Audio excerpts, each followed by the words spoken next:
ఏమన్నారు సార్ వారు ఈ మిస్ వరల్డ్ పోటీల వల్ల క్లారిఫికేషన్ పోయి విమర్శలు ఎస్ సార్ విమర్శ ఏముంది సార్ వారు క్లారిఫికేషన్ అడుగుతున్నా మిస్ వరల్డ్ పోటీల వల్ల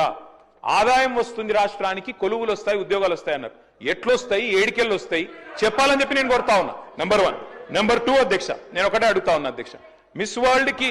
54 కోట్లు ఖర్చు పెడితే తప్ప అంటున్నారు మరి ఫార్ములా ఈలో 46 కోట్లు ఖర్చు పెడితే దాన్ని ఏకపక్షంగా కేబినెట్ అనుమతి లేకుండా రద్దు చేసి అంత పెద్ద ఈవెంట్ ని అంతర్జాతీయ ఈవెంట్ ని రద్దు చేసిన వాళ్ళు మరి ఇక్కడేమో ప్రభుత్వ డబ్బులు ఖర్చు పెడతాం కరెక్ట్ ఎట్లా అవుతుంది అధ్యక్ష చివరిగా నేను ఒకటే అడుగుతా ఉన్నా అధ్యక్ష ఇవాళ టెస్లా అనే ఒక కంపెనీ ఎలక్ట్రిక్ వాహనాల కంపెనీ అధ్యక్ష భారతదేశంలో యూనిట్ పెట్టాలని చెప్పి ఎదురు చూస్తా ఉన్నారు ఫార్ములా ఈ రద్దు చేసి